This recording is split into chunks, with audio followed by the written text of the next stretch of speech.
मुजफ्फरपुर का ये मुक्ति धाम है जहाँ जीवन का अंतिम क्रियाक्रम होता है और वहीं ज़िंदगी शुरू करने के लिए एक अलग से पाठशाला चल रहा है। चलिए आज के उस पाठशाला में आपको लेकर के चलते हैं, दिखाते हैं कैसे ज़िंदगी संवारने का काम यहाँ मुक्ति धाम में हो रहा है, उसे दिखाते हैं। और ये छोटा सा पाठशाला जिसका नाम सामने देखिए अपन पाठशाला लिखा है, वहीं से इन बच्चों की पढ़ाई हो रही है। सुमित सर हैं जो यहाँ पढ़ाते हैं। सर सबसे पहले स्वागत है आपका। आप लोग का भी स्वागत है और अभिनंदन है कि आप लोग इतने दूर से चलकर आए। इसके लिए हम पाठशाला की तरफ से और अपने तरफ से स्वागत अभिनंदन करते हैं। ये बच्चे कहाँ से आए हैं और यहाँ क्यों पढ़ते हैं?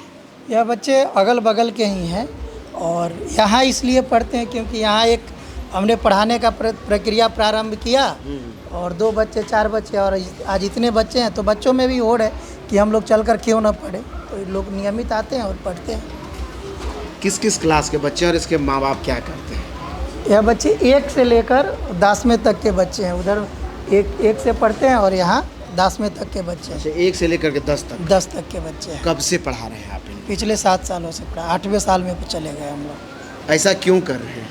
बस सबसे बड़ा सवाल यही है कि पहला ये मुक्ति धाम, दूसरा ये बच्चे, यहाँ क्यों और आप क्यों कर रहे हैं ऐसा? हम इसलिए करते हैं क्योंकि हमें आनंद आता है। हम लोग भी पहले पढ़ते उठते थे, लेकिन बच्चों लोग हमको शिक्षक बना दिए। इनकी रुचि बढ़ने लगी तो हमारी भी पढ़ाने की रुचि बढ़ने लगी, तो इसलिए इनको पढ़ाते हैं। शुरुआत आपने कैसे किया और कब लगा कि आपको यहाँ पढ़ाना चाहिए या कहीं और पढ़ाते थे, जगह नहीं था यहाँ? नहीं, पहला और आखिरी पढ़ाई इन्हीं लोग के साथ है और पढ़ाने का प्रक्रिया भी इन्हीं लोग से शुरू हुई और पढ़ाने का प्रक्रिया अगर ख़त्म भी होगी तो यहीं ख़त्म होगी, दूसरे जगह नहीं। क्यों मुक्ति धाम ही क्यों? मुक्ति धाम इसलिए क्योंकि हम यहाँ पर भी आए थे पार्थिव शरीर जलाने के लिए अपने मित्रों के दादाजी को लेकर। उसके बाद क्या हुआ कि कुछ बच्चे के अभी भी आप देखेंगे तो कुछ बच्चे भटक रहे होंगे, आप देखेंगे तो आपको मिल जाएंगे।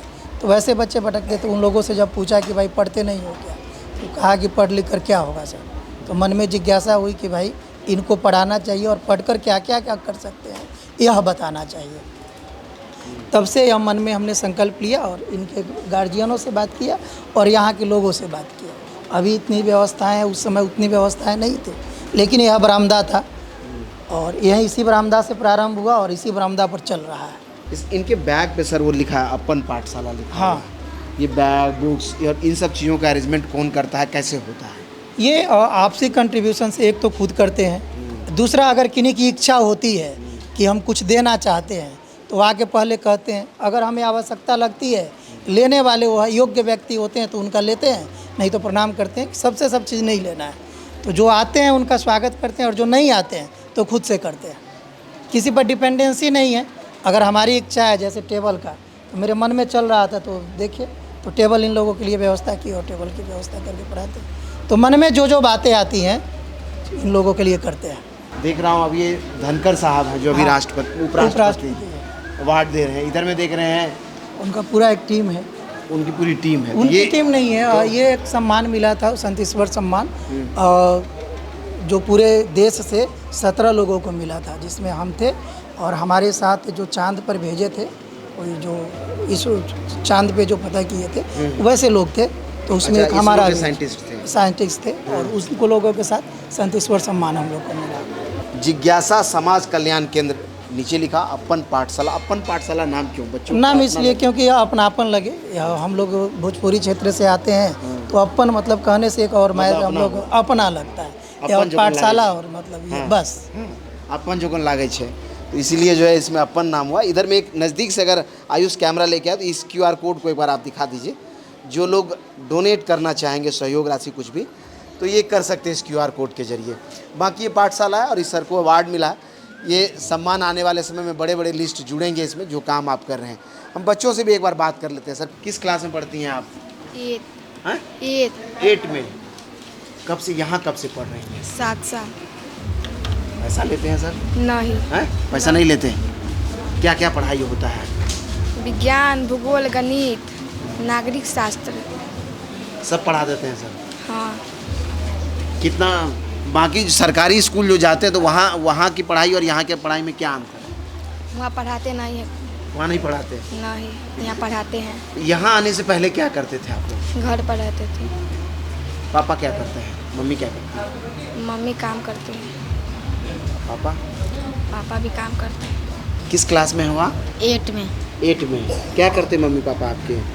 पापा घर काम करते हैं राजमिस्त्री का। हाँ, मम्मा? घर में काम करती है। मम्मी घर में काम करती है। तो यहाँ कब से पढ़ रही हैं आप? 5 साल से। यहाँ के बाद स्कूल भी जाती हैं? हाँ। अच्छा, यहाँ की पढ़ाई अच्छी है, स्कूल में अच्छा ज़्यादा पढ़ाई होता है? यहाँ अच्छा पढ़ाई होता है। ये बैग और ये सब चीज़ें क्या क्या मिला है अपन पाठशाला से आपको? बैग, ड्रेस, टेबल, कॉपी किताब सब मिलता ये सब घर लेके जाते हैं आप लोग सब? हाँ। फिर लेके आते हैं? तो ये देखिए, ये बैग है जिस पर अपन पाठशाला लिखा है। ये टेबल, किताब, कॉपी सब जो है सुमित सर के द्वारा मिला है। इधर में भी देखिए अपन पाठशाला यहाँ लिखा है, नज़दीक से अगर आयुष लेकर के आएगा तो दिखेगा आपको। और ये कौन सा सब्जेक्ट पढ़ रही हैं आप? विज्ञान। विज्ञान पढ़ रही हैं। किस क्लास में है? 10th। हैं? 10th में। 10th में। इस बार एग्ज़ाम देना है। कितना तैयार है? क्या नाम हुआ आपका? सलोनी कुमारी। तो सलोनी कितनी तैयार है एग्ज़ाम देने के लिए? यहाँ से तैयारी हुआ, स्कूल में हो रहा है? यहाँ से हाँ। कब से पढ़ रही हैं आप? 5 साल से। पापा मम्मी क्या करते हैं? सब्जी बेचते हैं। हैं? सब्जी बेचते हैं।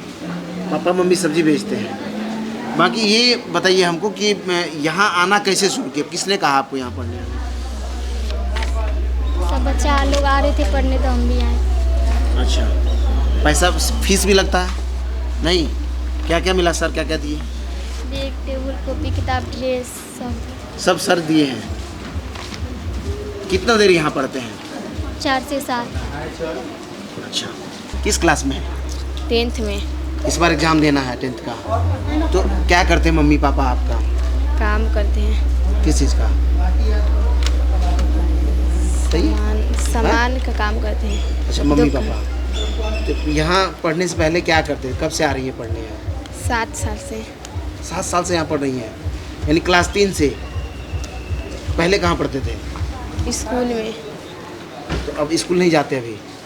जाते हैं, कभी कभी जाते हैं। तो सुमित सर की पढ़ाई जो है उसमें क्या अलग है स्कूल से? बहुत अलग है, अच्छा पढ़ाते हैं यहाँ पर ही। स्कूल से अच्छा यहाँ पढ़ाते हैं, इसीलिए हम यहाँ पढ़ने आते हैं रोज़। अच्छा, सुबह कितने बजे से कितने बजे पढ़ते हैं? 4 बजे से 7:30। और कोई पढ़ाते हैं सुमित सर के अलावा? इधर में जो है बाकी छोटे क्लास के बच्चे हैं जो इधर में पढ़ाई कर रहे हैं। और यहाँ अक्षर ज्ञान से लेकर के डिग्री लेने तक की योजना है, समझ लिए। वहाँ से प्राइमरी सेक्शन है उधर में। अगर इधर में कैमरा इस तरफ में घूम जाए पैन होते हुए, तो इधर में जो लास्ट में डिग्री लेंगे 10th का, वो ऐसे बच्चे हैं। यानी 10वीं क्लास से लेकर के प्राइमरी तक के बच्चे एक ही छत के नीचे और इस अपन पाठशाला में पढ़ते हैं। हमने कहा कि एक तरफ में जहाँ ज़िंदगी का आखिरी सफ़र होता है, वहीं ज़िंदगी के पहले सफ़र की शुरुआत भी यहीं से हो रही है और बच्चे यहाँ अक्षर ज्ञान ले रहे हैं। सुमित सर के इस जज्बे को या सुमित सर की इस कार्यशैली को हम पूरे आप सब के तरफ से सलाम करते हैं और ये जज्बा उनका कायम रहे और ऐसे ही बच्चे लगातार पढ़ते रहे। जिस दिन बच्चे कुछ अच्छा करेंगे, पूरे देश भर से लोग कहेंगे ये सुमित सर का मेहनत है, जो फलक पर जा कर के बच्चों ने उनका नाम लिख डाला है। वो दिन भी आएगा और उस दिन का भी की तस्वीरें भी हम रिकॉर्ड करेंगे जिस जज्बे के साथ इनका पाठशाला चल रहा है। बाकी आपको क्या लगता है इस शमशान घाट में, या कहिए तो इस मुक्ति धाम में एक इस तरह का पाठशाला आपने शायद, हमको लग रहा है पहले कभी नहीं देखा होगा। देख करके आप क्या कहते हैं हमें कमेंट सेक्शन के जरिए ज़रूर बताइएगा। बाकी आपका कोई किंतु परंतु कोई सवाल है वो भी भेजिएगा, हम अगली बार मुलाकात होगी तो उस सवालों को भी पूछेंगे। धन्यवाद।